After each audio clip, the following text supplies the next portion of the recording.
Hello,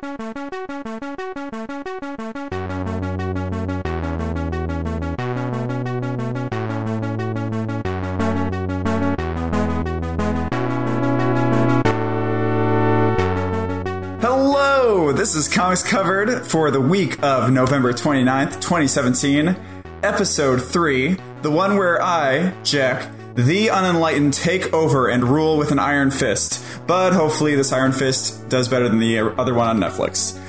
Well, here we are, again, yelling, voiding into the yell. Yeah, see what I did there? That doesn't make sense. Okay. What are we voiding?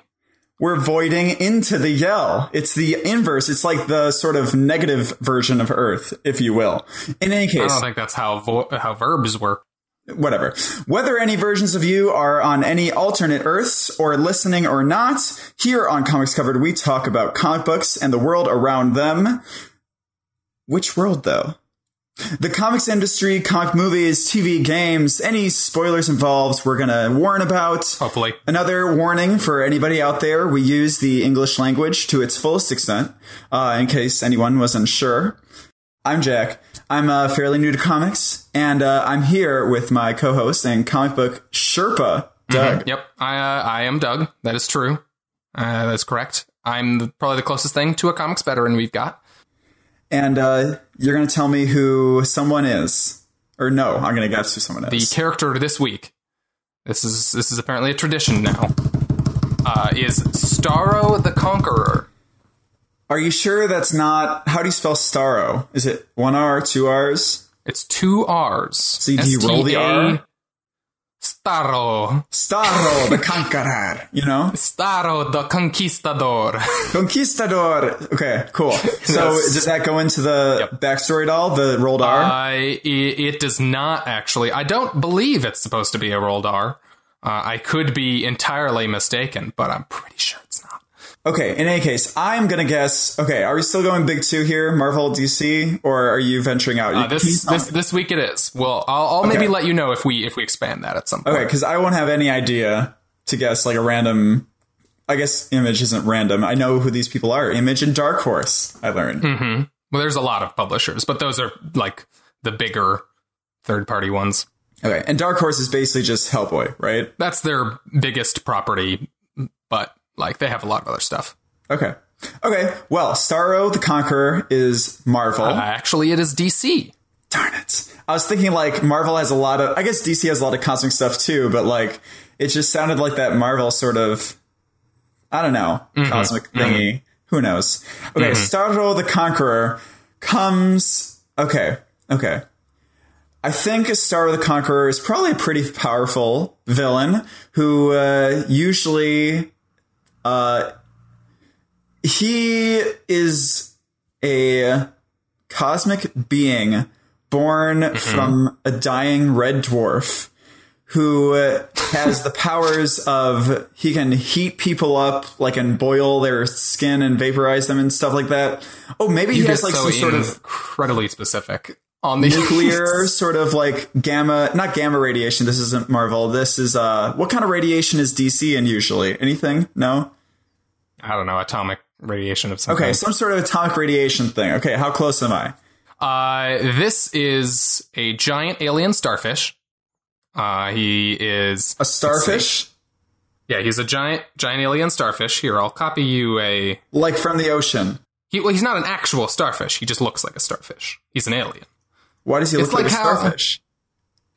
He's an alien. He's like a weird, like, giant starfish with an eye in the middle. What? And then he has mental control powers, like he can control people's minds. And then also he has small kind of versions of him, drones, because he comes from an alien race called the Star Conquerors. These little drones attach to people's faces and control their minds. Like Chestburster style? They're kind of like face huggers. Yeah, they latch onto people's faces and control your mind. And they just kind of like, his deal is they're the Star Conquerors travel the universe, kind of turning everyone into their starfish kind of mind slaves. Huh. Yeah. Wow. Very exciting. So they're mind hunters. Sorry. I guess, sort of. He is the first villain that brings the Justice League together in the comics. The very first appearance of the Justice League is they're fighting Starro the Conqueror. Wow. Mm-hmm. Wow. Mm-hmm. It's Starfish. Mm-hmm. A big old mind-controlling starfish. That's insane. What year is this? What year does this happen? It was in March 1st, 1960, Brave and the Bold number 28. Dang. And he doesn't have any, like, Latin American descent at all. You can choose to believe that if you want. Starro the Conquistador. My accent is incredibly poor. Let's move on. I was always the bad one in accents, though. You can at least do the good, what was it? You can do what's the actor? Arnold Schwarzenegger one, right? Oh, no, we're not doing that. No. You're not going to do it? No. I can't do it because I sound really bad. No? I do not feel confident in my ability to replicate my horrible impression that I have done in the past. So okay, we're going to put a note on this and try this again in episode 5. Right? Oh, boy. Okay. In 2 episodes. So delayed. Well, yeah, no, this is a slow burn here. Okay, we're not going DC on this. We're going Marvel Studios. We're doing some decompressed storytelling here. Yes. In any case, Doug, how was your week? Are you sick still, or are you all good? No, I'm good. Thankfully, my girlfriend got sick this week after I got sick. But we weren't sure if it was the same sick as me. And then I thought I got sick from her. So I was like, oh, God damn it. She made me sick now again. But I don't think I'm sick. So I'm all good. This was a fascinating tale. Yes, you're just sick-minded. And then I found $100 is the good part. You found $100 just randomly? I did not. That was... I thought it would make the story more interesting. Oh, it doesn't. Oh. In any case... How was your week? It was good. After our last episode, I saw the movie Coco, and it was so amazing. It made me weep. It literally, like, Pixar never ceases to amaze me. Like, okay, and also, quick little note here, and this is actually current news. I just read about this today. So they have this really, really shitty short in front of it. And usually the shorts they have are really original, awesome storytelling, like 15-minute long things. This was 20 to 30 minutes long, like a television show length. And it was all about Olaf in Frozen, who is goddamn annoying. Like, he's a pox on humanity, Olaf. Frozen is whatever. It's fine, I guess. I'm not a huge fan of it. It's fine. It's good. Yeah, it's fine. Olaf is one of the most annoying characters in any Disney movie I've ever seen. I don't know if I would pick Minions or Olaf. I feel like Olaf is worse because he speaks more. Olaf at least seems like someone had a vague idea for a character in their head. The Minions were created in a boardroom to sell toys to children. Yeah. Okay, I'll take that. I can see that. Yeah, I really want to see Coco. I have not had time. We're probably going to see it tonight sometime. Oh, no, wait. Actually, do not see it. I was going to get to my news story. So today I read that this short is going to be removed from the showing of the movie because everybody absolutely hates it. Like the movie theaters are getting so many complaints about this short, like being like, we don't want to see this. We want to see Coco. We don't want to see this goddamn Frozen dumbass short or long, whatever you know. And in Mexico, apparently they actually had to remove it like really early because there was outrage. I very much like the idea of calling a short that before a movie that is too long a long. Yes, it's perfect. You watch it. If you go tonight, you watch it and you tell me that you are not dreading it feels like it's like an hour. It really does. And they just keep going. It's like first song ends and it's like, okay. Then the second song starts and it's like, oh, there's seconds. Oh, there's a third. Oh, there's a fifth reprise. What? It's terrible.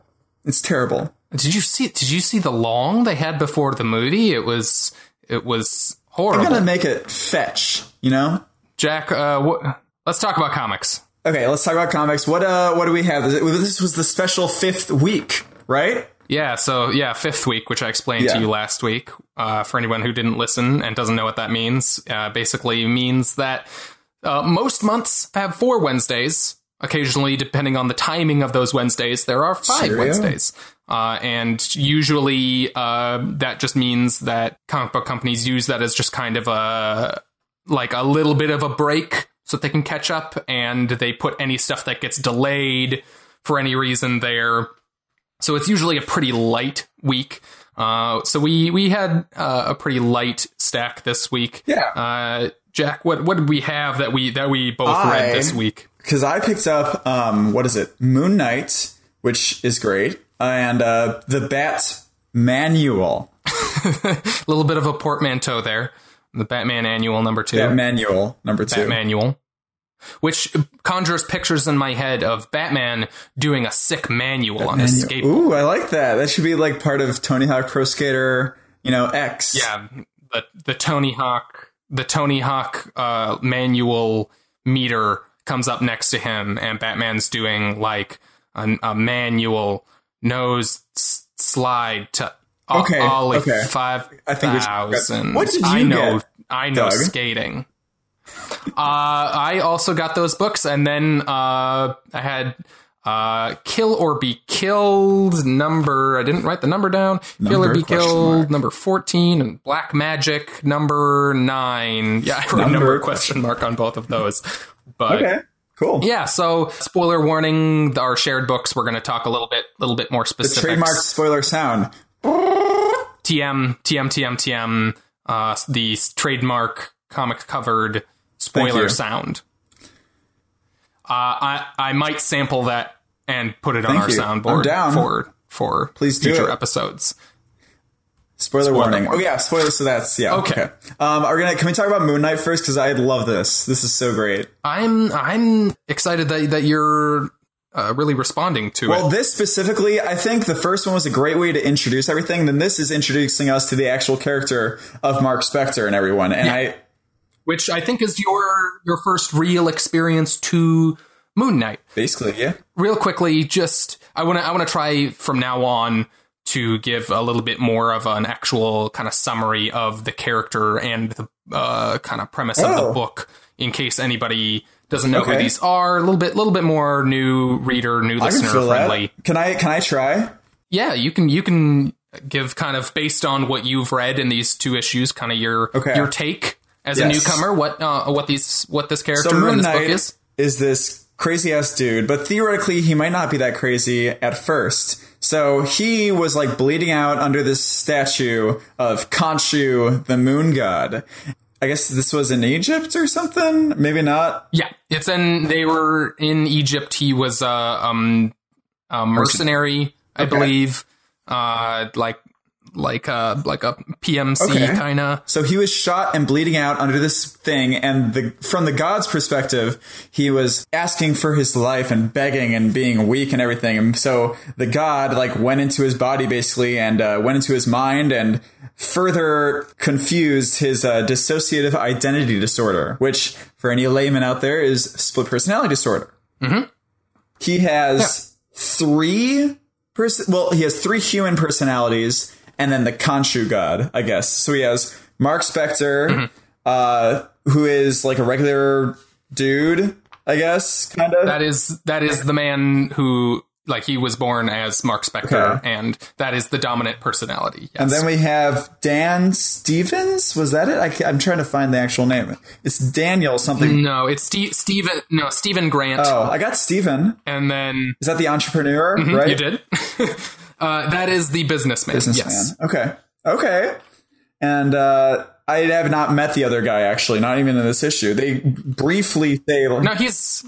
The other... He shows up. Jake Lockley is the other one. Oh, he's the one that kicks ass at the end. Yes. Which, as a brief aside, the previous run of Moon Knight by Jeff Lemire, I was under the impression at the end of that run that they had...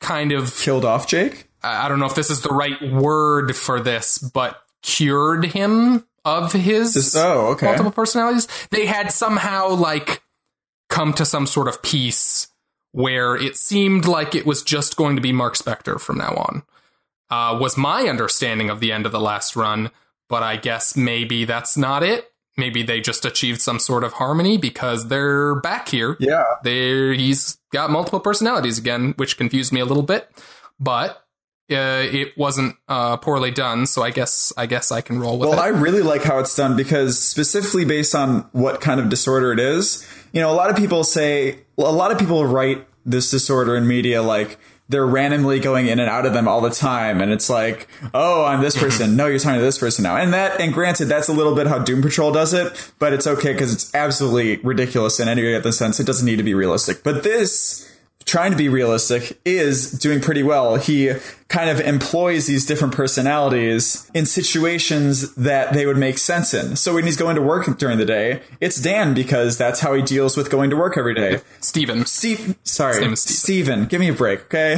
It's Steven because he's going to work, and that's who goes to work. Steven does. The person who's relaxing, I think, is Mark Spector because he's just in this grody ass apartment, like living his life. Steven probably wouldn't like that very much because he lives in the business world and he's like just chilling. And then when he needs to kick ass, he employs the use of Jake, who apparently is this crazy ass person. I don't know how to describe him. He's I hadn't experienced an interpretation of Jake Lockley as this like unhinged sociopath, which maybe that's my unfamiliarity with the character, but I just thought he was like jaded city cabbie, but apparently he's a very violent and dangerous person. I don't know if that's new or if that's an existing idea for that personality, but anyway, yeah, so this is the second issue of this run by Max Bemis and Jason Burrows. And the first issue was all the introduction of the new villain, the Sun King. I'm sorry. This issue is where... I'm sorry. I just realized this guy's name is Jason Burrows, as in Jason burrows in the dirt for, food and worms. Jason! Okay, sorry. Jason! Okay. That's Heavy Rain, everybody. That's a heavy rain joke for anyone who doesn't know what we're talking about. So... This issue gives us kind of delves a little bit more into Mark Spector's side of things, and yeah, he's kind of a little more on even ground with all his personalities. Mm-hmm. And there's this new villain who is both a telepath and a big beefy dude. Because he makes a point of saying like that's usually telepaths are weak, frail guys that he at least doesn't have to exert himself on. Yeah. But this guy is like also a physical threat, which is kind of a fun little twist on it as a one-off villain. I didn't know that was is that like a trope? Like usually telepaths are really small. I don't think it's something that like people go out of their way, but like usually like the like telepaths are in the camp of like smart intellectual villains, and so generally they're not like big physical threats. Yeah. Okay. I mean, it didn't seem like he was all like a regular like he has a very specific message that he gives to everybody. So I feel like he's not like that. He's not like Professor Xavier. He's more like, I don't know, weird cult guy, Yeah, he's got some weird like nihilistic cult kind of virus of an idea that he kind of plants in people's heads. Mm-hmm. But yeah, this issue ends then with the revelation that the villain they set up at the last issue, who believes he's kind of the reincarnation of Khonshu's father, Amun-Ra, who apparently, according to solicitations, is going by the name The Sun God, is teaming up with some sort of new version of Bushman. who you didn't know. So there's a last page cliffhanger where they reveal his involvement, and you had no idea who that was. No, he just looks like a kind of big like guy in sweats and a short sleeve t-shirt. Like he looks like a random dude. He's got white face paint on with red kind of like war paint markings on his face. Yeah, and he was a member of, at least according to the last run of Moon Knight that I read, he was a member of Mark Spector's mercenary crew who was kind of unhinged and became an adversary to him after he became Moon Knight. And he's very fat here, which is an addition. Usually he's like, typical like swole villain. Yeah? Okay, yeah, because that was weird to me too. Yeah, he's just like this big, like weird mix of like muscle bound and incredibly fat, which is kind of an interesting take on that. But yeah, I'm excited to see where this series goes. It is definitely a slow burn book. So I'm interested to see how these two are going to finally, or I guess these three now are going to finally cross paths. Yeah. So wait, can you tell me also, so we see, can you go to like the second to last page, the scene right before we see Sun God guy with a knot thing, Bushman. I don't know. The way they picture Moon God in this is just like this bird skull head guy in a suit. Are you talking about Khonshu? Yeah, Khonshu. What about him? Isn't that weird that they just picture him as this weird like guy in a suit with a bird skull head?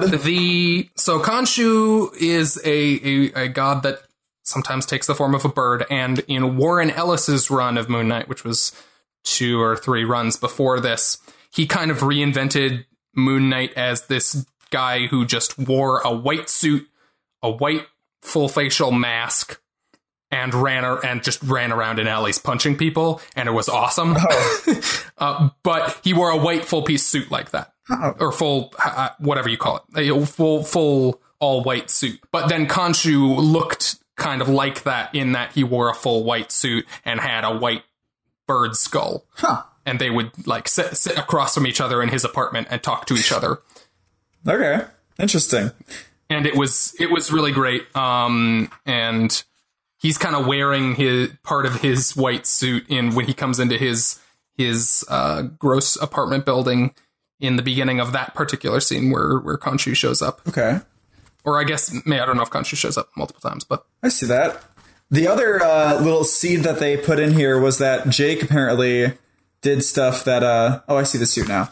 Jake apparently did stuff without the others knowing, right? That's the other little seed that they planted for us. Yeah, he's got some sort of dark secret or secrets that are probably going to be part of this series, I'm guessing. And I guess this guy, this telepath guy, jumped into Jake's mind and he said, "I'll tell him what you did, you fool." But then he dies, so it doesn't matter. Yeah, we'll find out at some point. I'm really excited to keep going with this because this is like, let's compare this a little bit to Wonder Woman. Like the way they introduced all this stuff, this new villain, this new everything was just leagues ahead. And they spent a whole issue talking about the villain with a little bit of an update on Moon Knight, maybe not so much. And then they have this thing, which is just about him. Like, I don't know. It's just really, really cool how they just are progressing the story, and it's really gripping. I love that. I mean, if you want to make that comparison to that book, the reason I think that is an apt comparison in that we talked about, for anybody who doesn't know, last week we talked about why we're dropping James Robinson's new Wonder Woman arc. They had too many flashback stories in that felt too detached from the current story. Yeah. And this started off with an entire diversion from Moon Knight in the first issue, and it's all backstory. And this one also feels like very much like a kind of a one-off story that is setting up the story that we're going to get when these two characters finally meet. But the departure of a first issue that was all about an entirely separate character felt like relevant because, one, it felt like it had this sense of momentum that was barreling towards the two meeting, and two, it felt relevant thematically in that it commented on Moon Knight as a character and how this character is similar and different in ways that made it feel like it wasn't throwaway. It felt like I was getting thematic content from that issue as opposed to just about some other character who happens to be in the story who I don't need to know. I didn't need to know the backstory of all that character in Wonder Woman. Well, or at least they could have, put it to one issue as opposed to two, which is just nuts. So, I think that's great. I think that I love this. I think it's really, really great. I'm really excited for this to continue.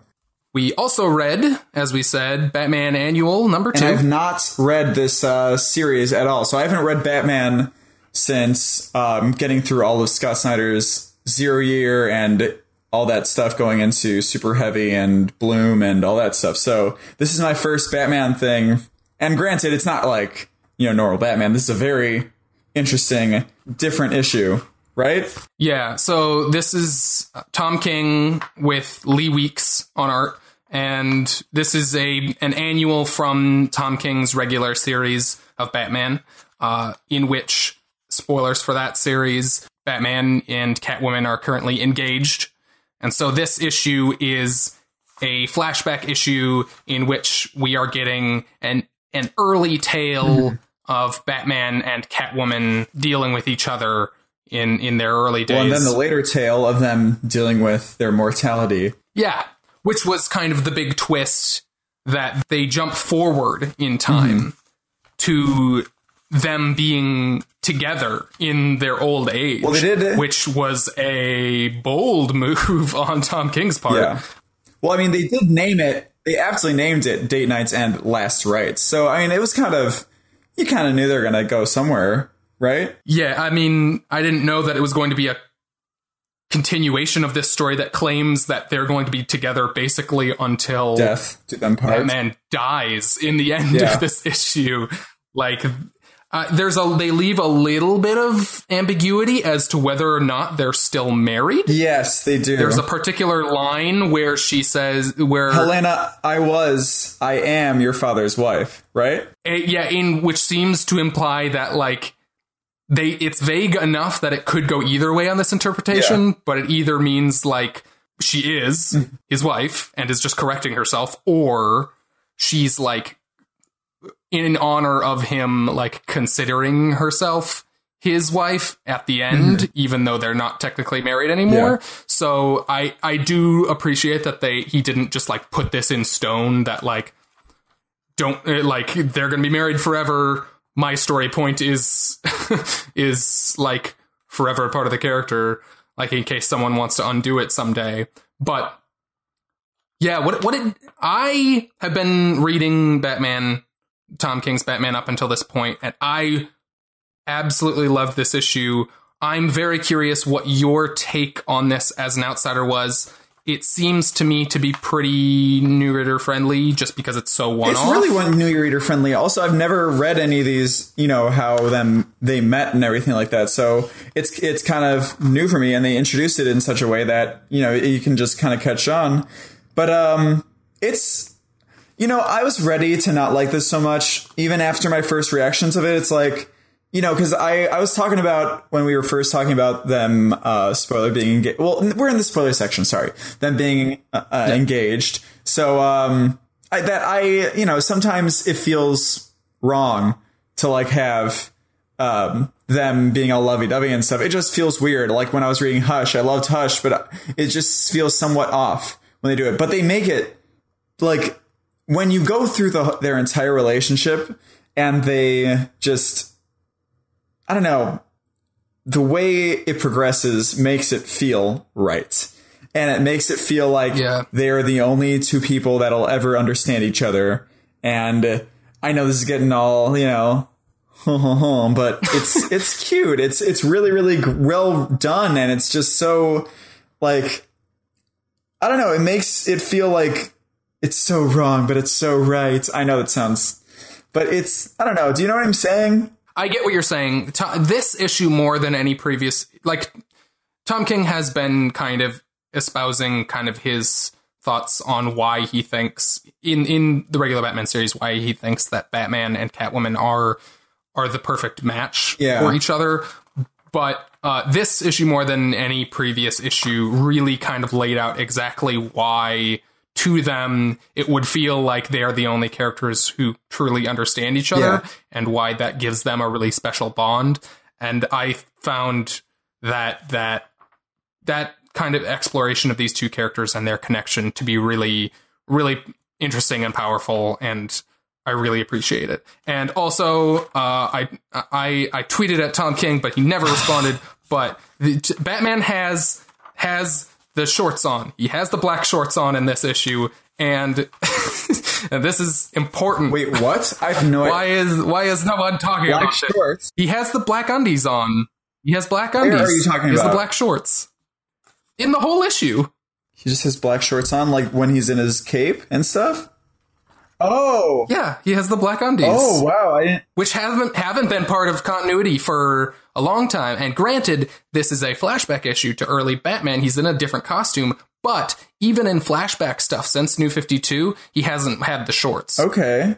Interesting. I guess I didn't even picture that because I felt like that's always been like old school Batman sort of looking. Yeah, I mean, because that's how old school Batman should look. And I would argue how current Batman should look. But...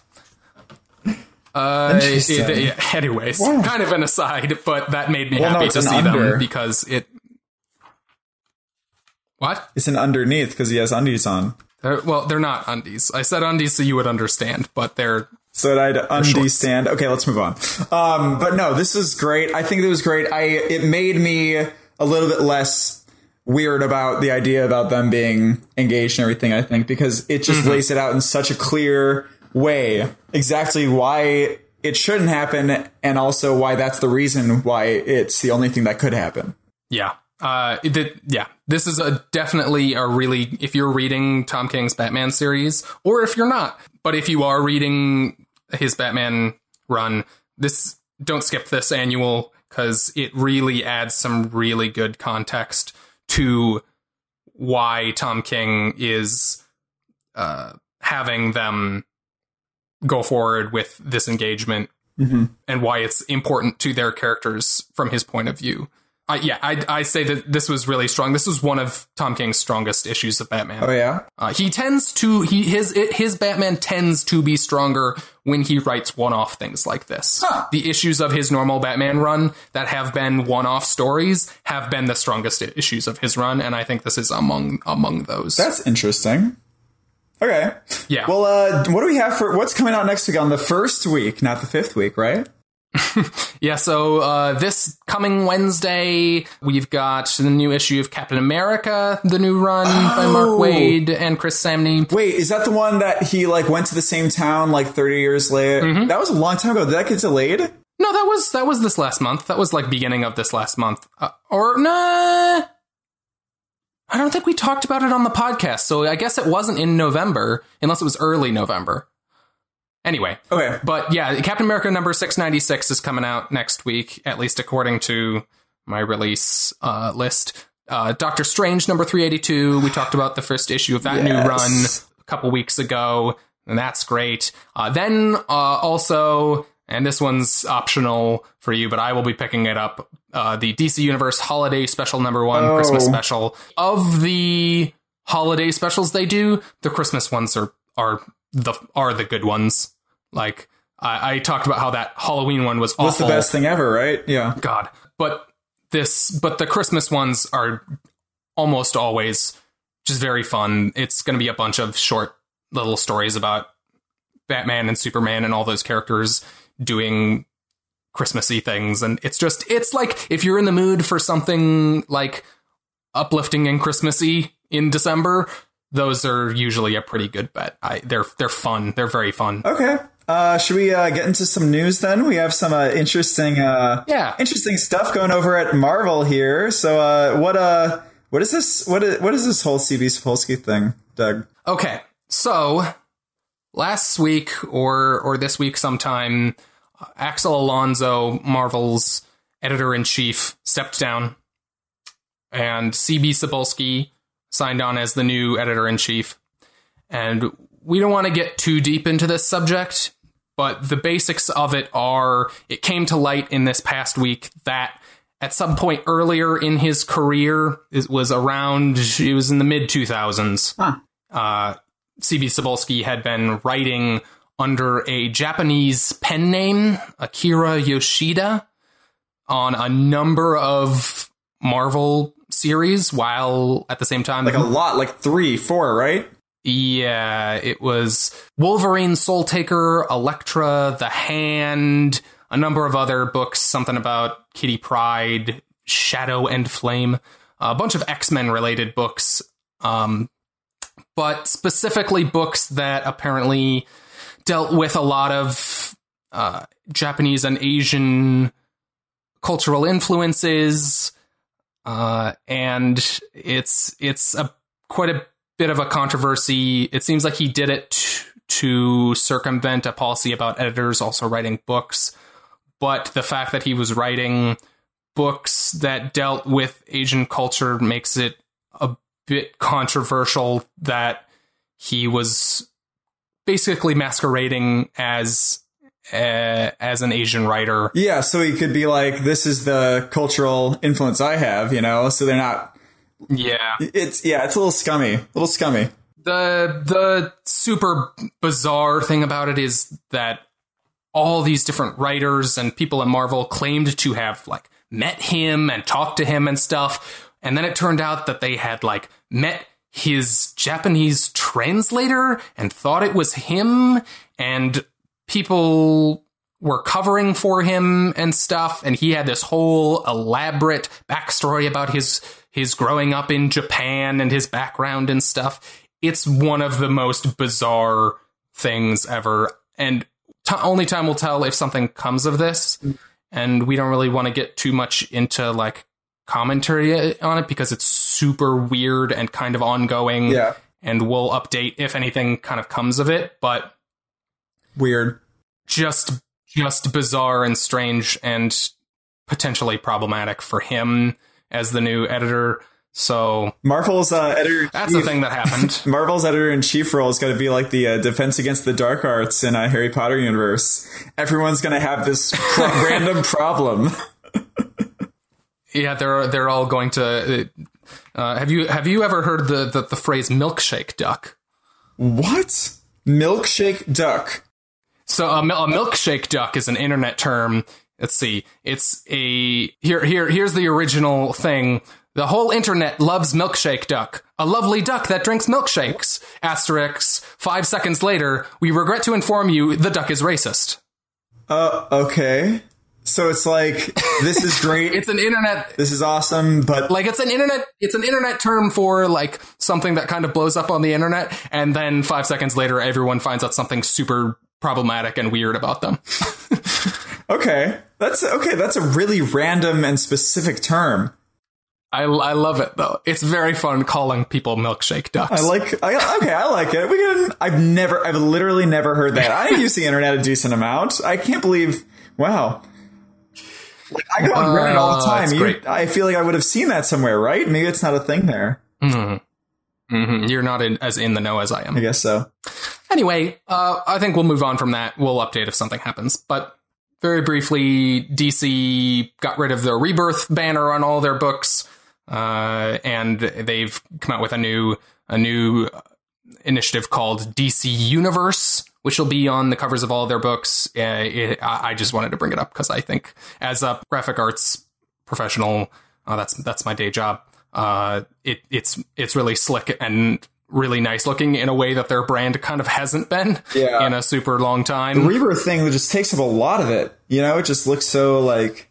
Yeah, the Rebirth banner took up a lot of real estate on their covers, and they're kind of switching to kind of almost like a Marvel style, old school Marvel style cover box, which is like it's a little contained little box in the upper left corner. Yeah, it looks like a lot like what they're doing with some of the legacy stuff now. Yeah, which itself is a reference to the old style of Marvel covers. Okay. So they're both kind of bringing that back, even though that wasn't really something that DC was doing before. They kind of feels like they kind of lifted it a little bit from Marvel, but they have their own kind of little visual spin on it, and that's nice. Okay. But and then moving into kind of movie news here. Oh, okay. Jack, what was the big thing there? What are you talking about, the Infinity War thing? Yes, that was the big movie thing. Yeah, I watched this thing so many goddamn times. I love it. And my girlfriend's like, "You're gonna watch this? Like, you've watched this multiple times?" I'm like, yes, of course I have. Mm-hmm. I've watched it like 10 times today. Yeah, so they kind of surprise dropped the trailer. They said like the day before, we're dropping the trailer tomorrow with kind of just that day's notice, and then it came out. Did you watch the weird like? The thing they've released before with all the reaction videos and stuff? No. The video that they announced it on was they cut together all these different reaction videos from their trailers in the past. So it was like a random dude on YouTube. Oh, this is the Captain America trailer. Get ready to watch. And so they were like saying, oh, you know, everybody loves these trailers. So get ready for this next really cool one. It was a really weird video and made me realize that I don't like reaction videos at all. And I would love to make a reaction video though, where I just like watched something and it was just like, oh, cool.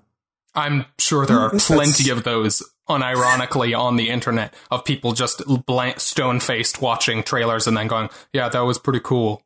I guarantee that's a unironically? thing. I guarantee that's a thing. I guarantee both ironically and unironically that is a thing that exists on the internet. Okay. I don't feel motivated enough to look that up, but were there anything that I wouldn't know, like references to stuff that I wouldn't know about in the trailer? So, I mean, hey, you haven't read an Infinity Gauntlet, correct? No, you finished it, right? Yeah, I read it for the first time this past year, and I'm super excited by their version. Kind of, we don't get much Thanos in this trailer. No, but the little bit, which is good. Little bit like the like line or two we get from him, and the kind of facial acting we're getting from him indicates to me, at least on its face, a much more character-rich version of Thanos than we've seen in comics and movies before. I'm pretty excited for that. The Russo brothers have been out there during the development of this movie kind of talking up a lot about their version of Thanos and how this movie is in a lot of ways almost more a movie about him than it is about the other characters. So that's awesome. I'm pretty excited for that. And I love that we're reading the Thanos series then. Yeah. Probably up and through that. Wow. Yeah. Yeah, no, I'm really, really excited for that. It's, there's just so many moments in the trailer and I'm like, oh my God. And I love that there's like a ground war, because one of the things, not major gripe, but like one of the gripes that those Avengers movies get, I think, is that it just ends up with, you know, just the Avenger group beating up and killing thousands upon thousands of mindless minions. And it's just like, whatever. This time we're getting a goddamn huge ass ground war, Game of Thrones style. And I'm so excited because it's just, I just feel like that's something that we don't get to see in Marvel. We haven't. So it worries me a little bit because I feel like blowing it up more on the heroes side wasn't necessarily the solution to that problem. I would prefer a more focused, like, here are the heroes fighting against Thanos. Yeah. I think these movies do better when they have a singular and identifiable antagonist rather than a big CGI army. But don't you think big ground battle is better than just 5 of them killing the hundreds of them? I guess. No? I think because I think part of the problem previously was that it makes the enemy too ambiguous and uninteresting, making it this massive unidentified people. And I think that applying that to the heroes is maybe the reverse of the solution there. But I don't know. We'll see. Okay. It can be done well if done properly. It just has yet to be seen. It is slightly different than what we have seen. I agree. Okay. And I heard people say, like, the Hulk, Bruce Banner going through the ceiling is like Silver Surfer in the comic. That's actually what I was just about to bring up, that as a little bit of comic book trivia there, because they don't have this rights to the Silver Surfer, they kind of, changed that scene. There's a scene where something streaks through the sky and crashes into into Doctor Strange's Sanctum Sanctorum. Yeah. And him and Wong are standing over the hole, and then it turns out it's Bruce Banner who looks like he just changed back from being the Hulk, which is kind of cool because Hulk has been in space, so I guess that makes sense. Makes a lot of sense. That he would kind of be the fill-in for Silver Surfer coming and probably telling them Thanos is coming, get your shit together. Yeah. So yeah, that's cool. Do you think Loki sends him through with the Tesseract transporting abilities? I have no idea. I'm super sad that it looks like Loki's turning evil again, but I guess that's always that kind of has to be always part of the character, that he's always tempted by evil. But we'll see. Maybe he's not evil. He looks pretty pained as he's holding up that Tesseract. I don't know. If he doesn't look like, oh, I'm Loki, I have everything under control. He looks like legit, like, oh shit. Yeah. And then Marvel tweeted afterwards saying that this was, I assume just for the internet, because I don't know how they have the stats otherwise, but in its first day, it was the most watched movie trailer of all time, which is kind of crazy. Nuts. But that's insane. With all the new Star Wars stuff coming out and everything, I mean, I guess it's just huge. It's got to be the biggest movie. Like, it's combining so many different already huge franchises in a way that's even way bigger than even the Avengers movies have been previously. So understandable. Craziness. And then into that, I saw this Ant-Man and the Wasp thing. Like, apparently Evangeline Lilly was talking to the Vanity Fair people because they did all those covers, and she said that since the end of the Ant-Man movie, spoilers for that for anybody, the end of the Ant-Man movie, Scott Lang, like, I guess, goes into, through the particles. He has to shrink through the particles and he gets back. So I guess they're playing around with the idea that, well, if he can do that now, we should try and control it. And I guess she's saying that might make us able to play around in different universes in movies and expose the Marvel multiverse, right? Yeah, so specifically, Evangeline Lilly says that does open a whole entire new multiverse to enter into and play around in. So, yeah, assumedly, they're going to be dealing in some form, at least teasing the idea that there are other kind of universes out there in the Marvel continuity, which is cool. And do you think that basically, because this movie, the Ant-Man and the Wasp, is going to come out after Infinity War? So I wonder if they're just going to screw up this universe with so many things. And then in Ant-Man and the Wasp, they're going to have like a before, and then I think either the, end credit scene of Infinity War, or not Infinity War, of Ant-Man and the Wasp, or the whole third act of the movie is going to be them like trying to figure out, okay, how do we get out of this whole thing without necessarily being able to fix this universe? I don't know. I have no idea. I feel like that might be something. Kevin Feige was out there also this week talking a lot about like what their vague plans are post Infinity War, and how basically he's saying that like Infinity War is kind of going to be, in a lot of ways, a finale to everything that they've done, and that going forward, it's going to be drastically different in a lot of ways. Which is very bold. That they're going to expand the universe in unexpected ways, was, I think, the way he put it. So, or maybe not in the ways you expect, I think was what he said. But which seems to jive with the idea that maybe they could play around in some other versions of the Marvel universe, which is interesting. I think they've been around long enough that maybe they could sustain splitting up their continuity like that, or that could be the way that they kind of screw it up. We'll see. It's an interesting idea at the very least. Huge time. It's gonna be really, really exciting because it's just really ballsy. It's like it's just a whole. They're forcing themselves into a corner, then they're hopefully going to write themselves out in a good way, Yeah. Ugh. Yeah. But yeah, it should be exciting. I'm excited. Do you think, okay, because I think if they have a different universe, if you have a different universe of people should be able to look different, with DNA recombination and everything like that. What exactly do you mean?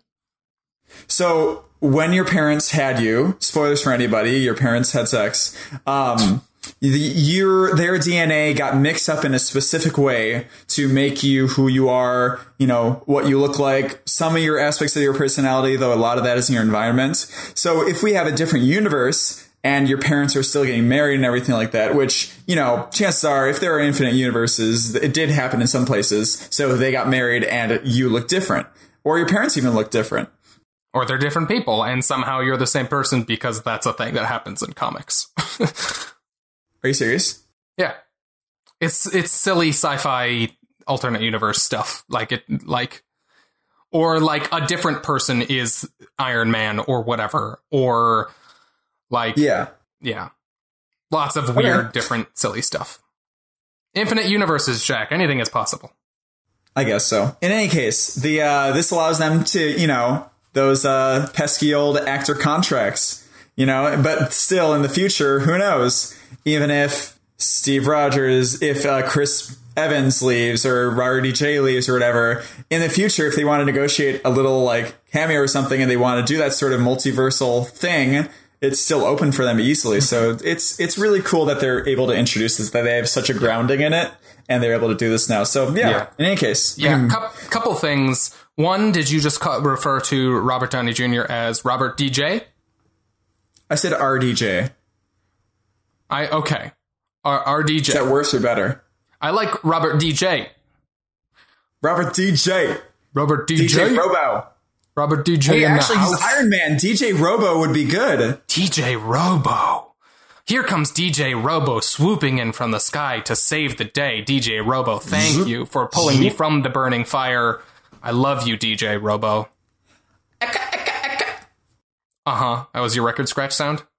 Yeah, is that not good? Another sound sample that I'm going to use. Yeah? Okay, otherwise, actual point. One of the exciting things about these things being movies as opposed to comics is that actual time has to, by its nature, kind of progress in the universe of these movies. Yeah. And part of what's exciting about that to me is comics are so cyclical in terms of who takes on the roles of these characters. Other characters become Captain America. We had Bucky become Cap. We had Falcon become Cap in the comics. But it always eventually goes back to Steve Rogers or whatever in the case of all these other characters. Yeah. And part of what's exciting about these movies is they kind of have to, by their nature, move on with the universe, even if actors leave or get old. Mm-hmm. I can't help but feel it would be a little bit of a cop-out for them to just be like, oh, Chris Evans left? All right, we're just going to recast him and say it's a different universe and still have it be Steve Rogers. As opposed to not abandoning the universe you've created and having Captain America, having Steve Rogers pass the mantle to someone else. Yeah. Right? Does that make sense? Yeah, no, that makes sense. I think there is room for both. I think in the future, if I'm looking at the big future, which I'm sure they have, I'm seeing that maybe they're able to make movies where, they make a movie in the universe where Thanos screwed everything up and Bucky is, or something like Captain America and he's just that. And Steve Rogers is dead and he's just dead. That's it. And they also have a different universe where we're still in this thing and something totally different happened. I mean, I see what you're saying. It's a trap that they're going to fall into it. I think it just seems like a way for them to soft reboot their universe and abandon the one they've created, which seems too easy compared to continuing the continuity that they built up over all these years. Yeah. I don't know. But I understand what you're saying. We'll just have to see what goes on, I guess. Did you happen to check out the new DJ Robo album that just dropped? It is fire, if I may say so. I heard he has I heard it was lit. Oh, see, I disagree. I would say it was more fire than lit. Oh, but okay. Those things are kind of antithetical to each other. One cannot be both. I remember fire I went to college with a girl. lit. Here, let's move on to a different news story. But last thing, I went to college with a girl who said rogue. She was from the Bay Area, and she called people rogue, like in the same kind of meaning as like lit. Not X-Men. She was just like, no, hey, what's up, rogue? Wait, like as like a term of endearment, like dude. She said rogue instead of dude and what's stuff. Up, it's rogue? really, I hated it. Oh, I'm gonna start saying that all the time now, and it's gonna drive you insane. Say it, I will. Ah, that new DJ Robo album is rogue. No, that's not how she used it. No, that's not allowed. DJ Rogo. Okay. In any case, we're still going on with this rumor of the Disney Fox thing, right? Yeah, this one just really quickly. Deadline. It's just a rumor still, but they reported that like there's reports that this Disney Fox thing is happening again. And I love the title of this, the headline of this article you linked to. It says, "Sparks rekindling on Disney Fox deal." oh, Disney came back to Fox and it brought Fox flowers and said, "I'm sorry." Aww, and had chocolates and had bought it some nice lingerie. And then Fox is gonna catch the bouquet at Batman and oh. Wait, sorry. I shouldn't talk about that here, should I? Because spoilers. Spoilers. Batman is marrying Disney. Yeah. Okay. Anyway, sparks rekindling, and was this just like this is still happening sort of article, I guess? Yeah, this is a rumor. May or may not be true, but I'm gonna keep doing check-ins on this until it turns out to be real or fake. But yeah, we'll see. Okay, who knows? Also, the Hellboy reboot starring David Harbour got a release date of January 11th, 2019, which is a ways off. Oh, jeez, I didn't know there was one in the mix. Did you not know they were making a new Hellboy? No, not at all. That's kind of sad, though. Ron Perlman seemed like perfect for that. He was, but Guillermo del Toro and him were just not getting any traction in terms of getting a third one of theirs made. It just wasn't going to happen. Yeah. But they greenlit a new one. It's starring, I don't remember who the director is, but David Harbour from Stranger Things, Hopper, is playing Hellboy, which is that the sheriff? Yes.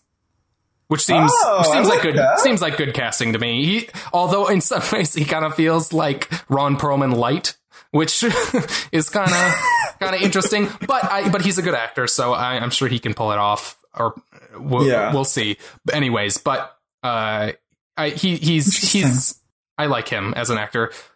It's gonna be a while before it comes out, but apparently it's going to be more horror.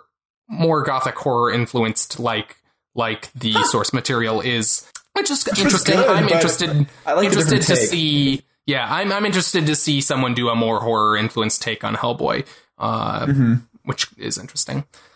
Okay.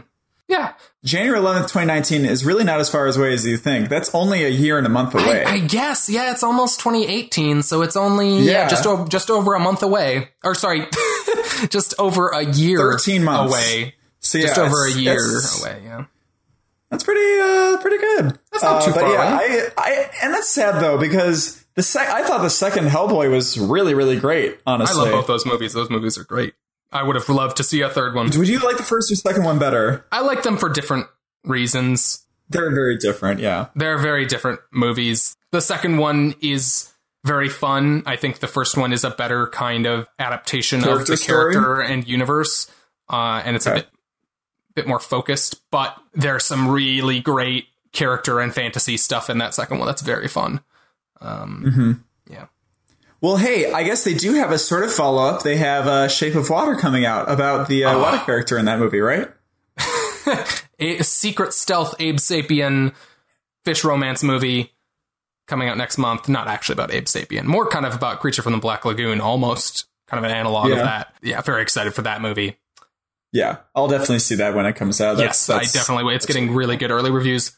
Tangent. Oh, that's good. Getting back to news. Do we want to briefly go over this? So, DC had a team up of CW stuff going on. Crisis on Earth X. I don't know if that's is that a comic thing? Is that really quickly, because I don't. Just so people know, neither of us watch any of these shows. Yeah. So I don't really want to get too deep in the woods on this stuff, but Earth X is a thing from the comics. It's an Earth in the DC continuity in which the Nazis won and conquered America. It's got a bunch of characters in that continuity called the Freedom Fighters, led by literal Uncle Sam. Oh.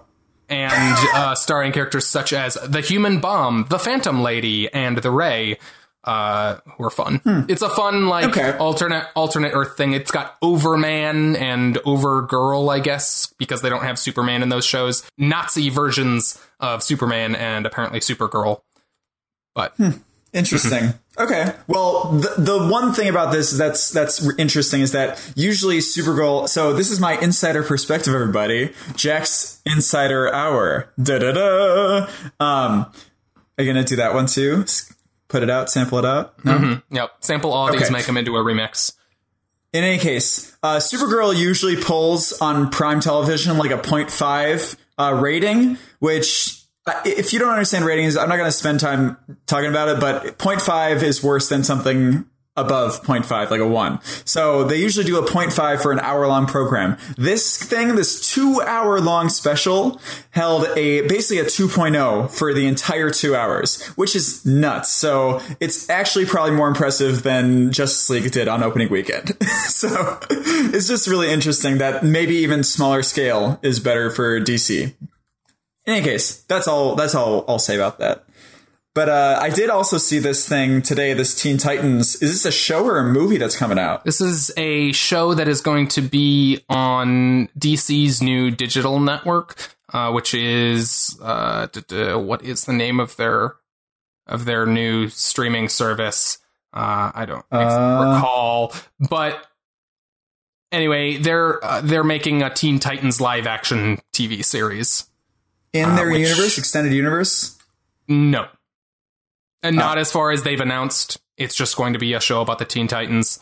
Although it's probably going to be in kind of the way... Well, no, because the CW stuff has Flash on it. Anyways, I was going to say it could be like the kind of plausible deniability thing where they're like, it could be, but it isn't really. Yeah. Yeah, so they released Flash is literally the same, though, right? No, it's not. Flash isn't the same as the one in the movie? No, it's an entirely different actor. Yeah. You thought those were connected? I thought they were the same Flash. Well, it's the same character from the comics, but they're different actors. Okay, yes, I got that. I didn't know. I thought this was the same actor. No. Okay, never mind. Sorry.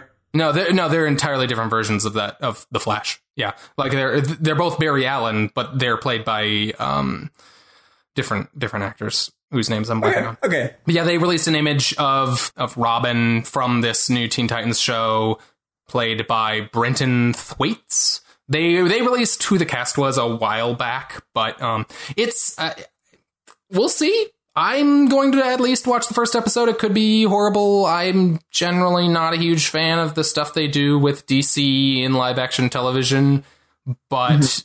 But I would totally be down if the Teen Titans show was good to watch a Teen Titans live action show, because I like those. The animated one I remember being pretty okay. I love the original animated show. Not as much of a fan of the more recent Teen Titans Go, which is a little bit more leading into the comedy side of the original show, which was my least favorite part of it. But it looks like Teen Titans Go they look weird too in the animation. It's more of a kids comedy cartoon. It looks like Japanese like Go-Go Dolls version, little chibi versions of them. In any case, yeah, I'm excited. I'll watch the first episode, I guess. Yeah, I mean, why not? That's something we can watch at least the first episode and talk about.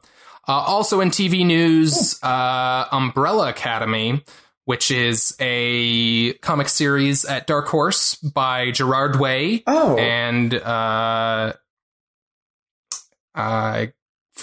Gerard on Way the is name. Is the Doom Patrol guy doing Doom Patrol at DC right now, right? That's the My Chemical Romance guy? This was kind of his first big comics thing. It's very Doom Patrol inspired. Before he did actual Doom Patrol. Or it's very Grant Morrison inspired, but it was by him and art by Gabriel Ba.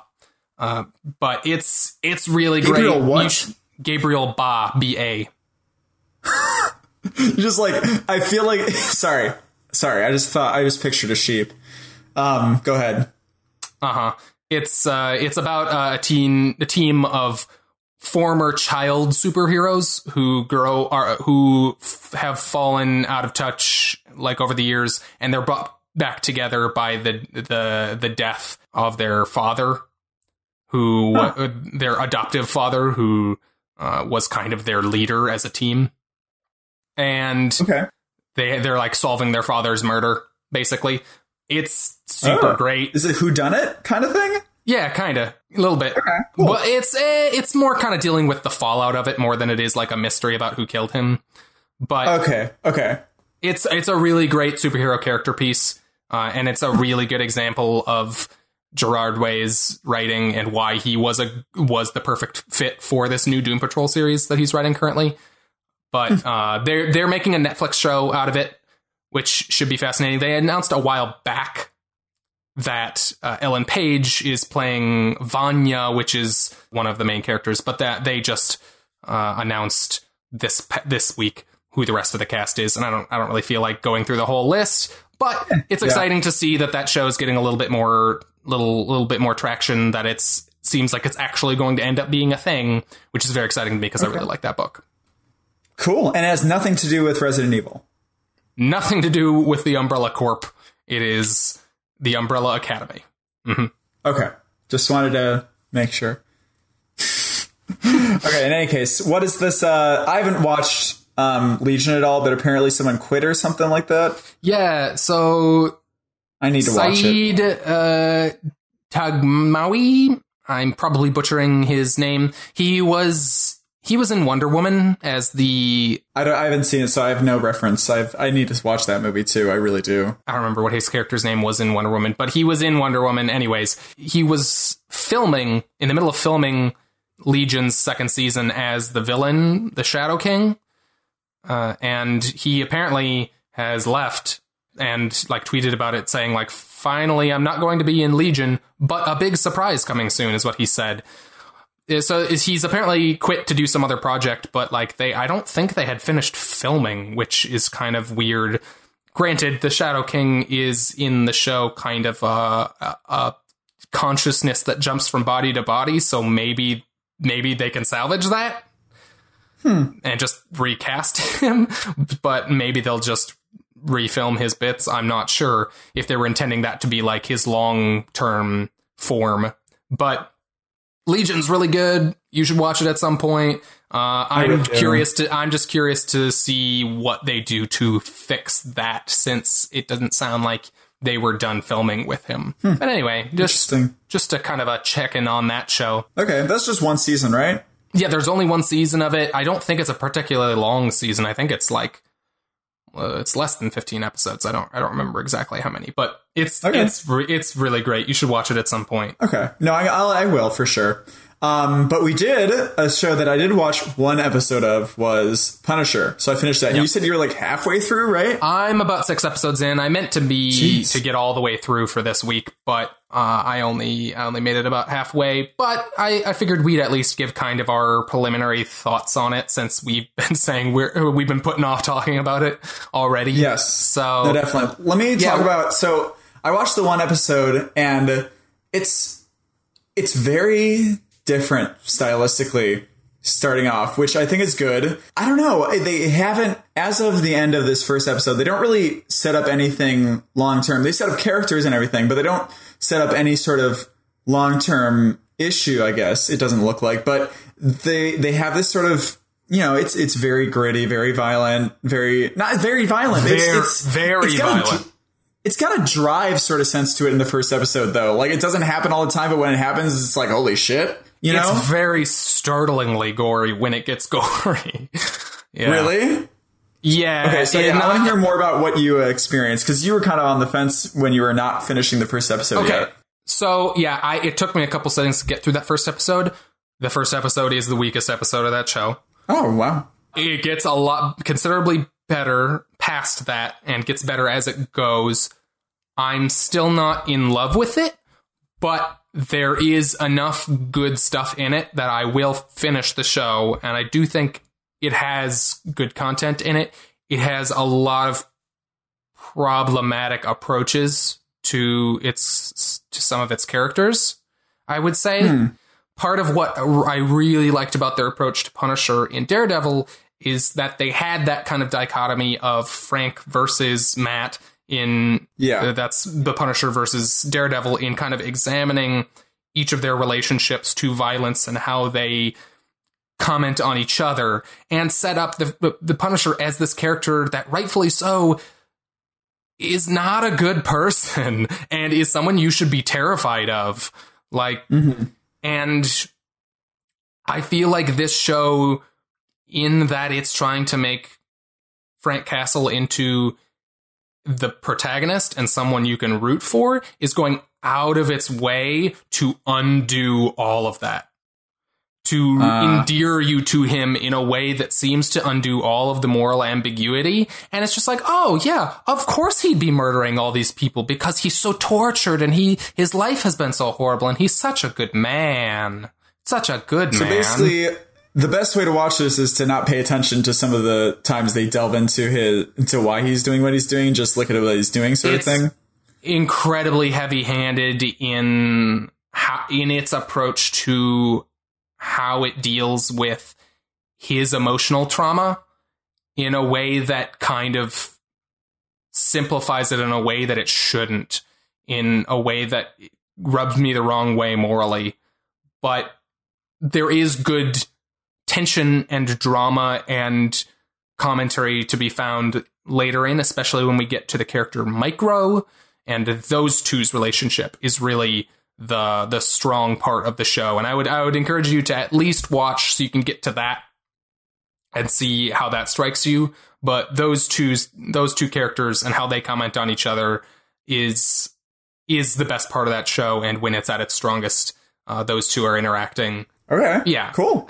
Yeah. We're in process. We'll talk about it more as we've watched more, or maybe we'll hold off until we've both finished it. But okay. In any case, another show that I'm really excited about, and I didn't know it was coming out this week, is this Wednesday. Happy, which I just read the entire series for the first time as well this week, and dang, it's just so, it's short, but it's so concise. Yep. It only says what it needs to say. Yep. And it only has in there what it needs to have in there. Yep. And I so appreciate that in an age where people try and get so much mileage out of random things, you know? Yep. So this is a show that is going to be on Sci-Fi Channel, first episode coming out this Wednesday. It's an adaptation of a Grant Morrison and Derek Robertson 4-issue miniseries from Image called Happy! On the name. And it's... Well, we're going to talk about the book in a minute, but that's a show that we're gonna watch at least the first episode of to compare to the book, and we're pretty excited for it, at least to see what they do with it. Yeah, because there's a lot of swearing in this, and I do not think sponsors are going to want to be attached to, language warning, a bunch of fucking. Cut fucking fuck you, and like so many cunts, so many fucks, so many god damn. Yeah. I mean, I guess there's not really much to say about the show since we're just saying we're excited to watch it, so let's just talk about the book. It's a book about this grizzled hitman, and he is just like the most awful, like hard living, drinking, smoking, swearing hitman who is visited in a near-death experience by a tiny flying blue winged unicorn cartoon character. No, not a unicorn. He's like a weird hybrid. He's got a little. Probably type of wildebeest. Oh, he does have a horn. Sorry. He looks like a donkey horse, He's like a Pegasus/unicorn. A pegacorn. A unicorn. A pegacorn. DJ Pegacorn. Okay, we're going to stop the DJ thing. It's a book that was created by Grant Morrison as a kind of commentary on his thoughts on a lot of the overly violent, overly dark, and very cynical crime comics that had been coming out in the 2000s, specifically a commentary on his thoughts on the work, I believe, of Mark Millar, who is someone who he had worked with a lot earlier in his career. The both of them had worked on some books together, a bunch of books together at DC, and they kind of famously hate each other. Oh, really? But Millar's a good writer as well in his own right? But he gets stuck in a trap sometimes? Mark Millar is a really accomplished writer. He is someone who earlier in his career, when he first kind of blew up, a lot of his stuff was incredibly cynical, incredibly dark, and incredibly just like shock jockey, like just fucked up to be fucked up. A lot of people like that. I really liked it when I was younger. As I've grown up, I have also grown to be kind of tired of it. However, it seems like Mark Millar also has, because his stuff has started to become a lot more kind of just like he's just trying to tell good stories, and there's a lot more optimism and fun in his work now than there used to be. Okay. But anyway, at the time... When did this come out? 2012, looks like. Oh, okay. Yeah, Grant Morrison kind of giving a commentary on the types of comics he doesn't like, in that, like, the world of this book is just awful. It's all crooked cops and serial killer hobo Santas and criminals just all doing drugs and swearing and talking about how they're gonna, like, just do the most horrible things. And it's just a miserable world in this hilarious way, because Grant Morrison is poking fun at it. And the contrast between that absurdly dark, gross world and this tiny blue flying unicorn. DJ Pickacorn. Happy the Horse, which is where the title of the book comes from, is great. And it's all about the redemption of this horrible hitman character as he learns to kind of give a shit, you know? Mm-hmm. I just love this one line here. So can I just give a quick spoiler warning and just read this off? Okay, sure. Okay, so spoiler warning a little bit. You know, Nick, who is our main protagonist or whatever, goes over this whole story of kind of how his life went into the shithole and everything, and how he, you know, was really depressed about, you know, his life, and how he, you know, went into this kind of depression and cheated on his wife and stuff. And after this whole long heart-to-heart, whatever, Happy's just looking at him with these sad eyes, like, sure is a sad story. You and your wife, and the absurd lack of communication and all.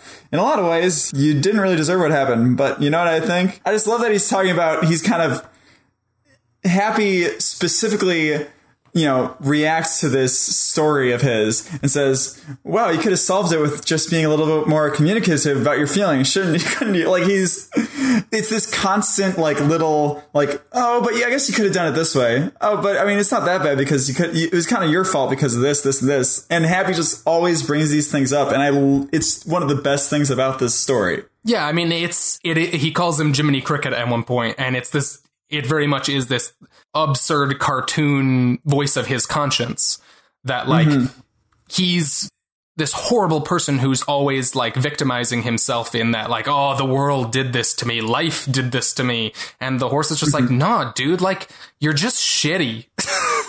Like, you're just shitty. Like, stop being shitty and, like, give a shit about people and about your life, and like you can still manage to have a good life. Like, all it takes is just caring. Like, just like stop being terrible.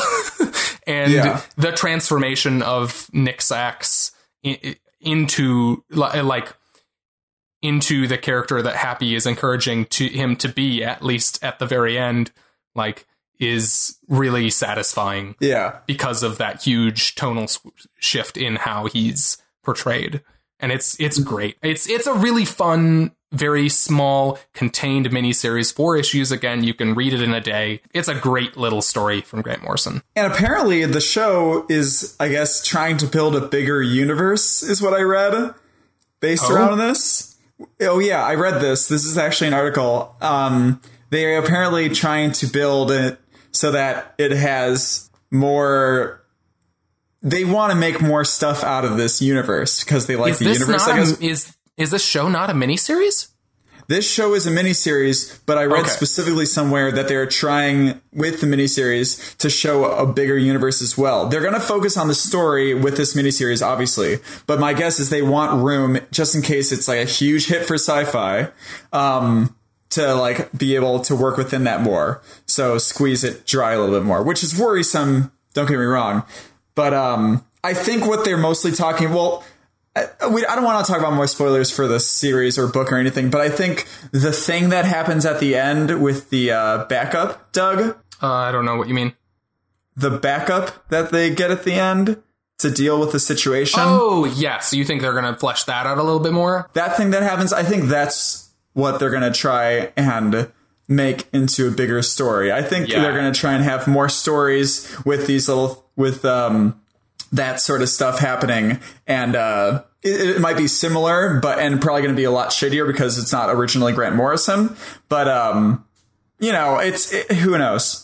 Who knows? Yeah, that would make sense. I mean, I think we can talk vaguely about that, but it does make sense that they would kind of flesh out more the idea of imaginary friends as this kind of thing in this world. Yeah, and kind of build that out a bit more, because that's a thing in this story. But we're very curious to see how they portray this, because this series is very satirical in its portrayal of violence and the dark, cynical nature of its story. It's very much like pointing out that that's kind of a shitty way to tell stories. And I mean, Happy is kind of the voice of Morrison, really, I guess, if you put in that light, right? Yes, he definitely is. Happy is the voice of the kinds of stories you should be telling that have a bit more emotional pathos and characters who have more noble intentions and are just of lightness, of fun, which this story doesn't really have. Its idea, it's making fun of stories that think people just want to read stories about books that are fucked up just because it's fucked up, and isn't that cool? And I'm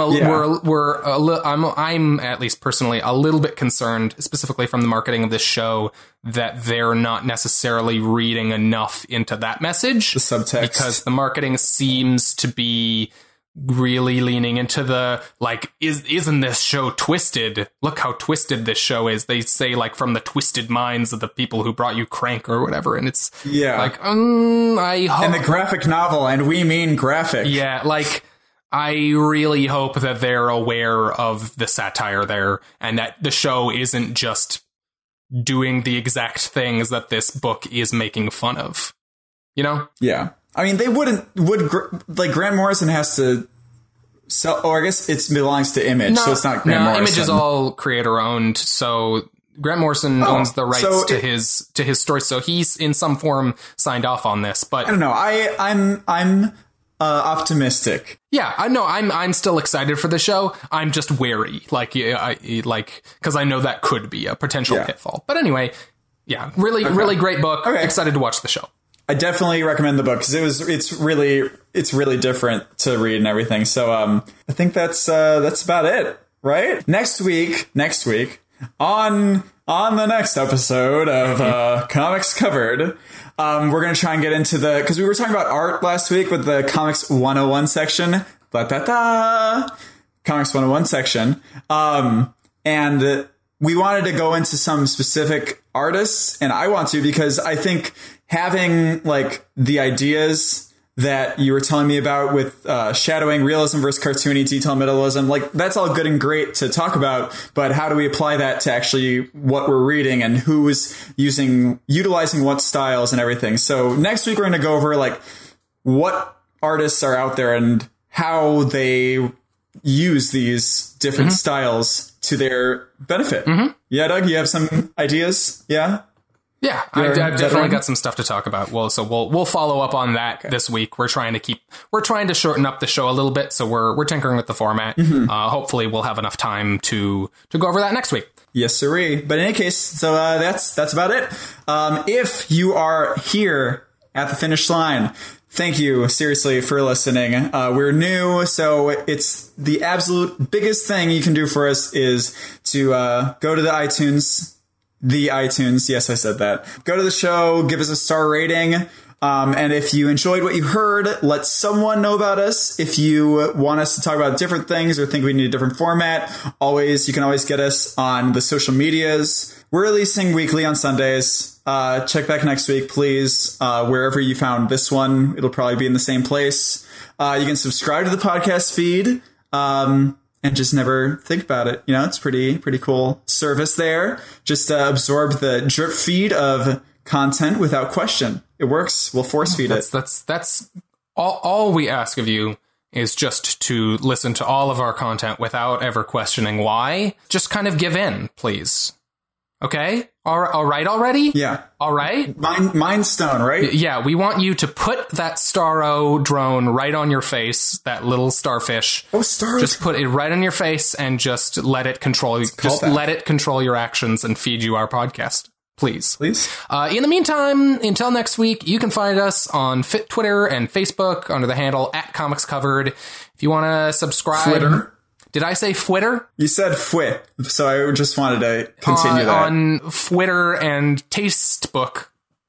You can find us at Comics Covered, Twitter and Facebook. If you want to subscribe to the show and hear all our content going forward, we're on iTunes, Stitcher, TuneIn, Overcast, Google Play, Music, anything you can think of. Look on there. We're probably there. You can also find archives of all of our episodes at comicscovered.libsyn.com and on our YouTube channel. If you want to get a hold of us with a question or feedback, send us a message on social media, like Jack said. And if we get any of those, maybe we'll feature you on a future episode, answer your question or something. Ooh. So thanks again so much for listening to this, the third episode of our show. This is Doug. This is Jack. That does sound kind of weird, though, right? This is I. This is me. This is Jack. This is us. I would say this is Doug, and you would say this is Jack, right? That's very confusing. In any case, and this has been Comics Covered. Thanks, you guys. Cheerio.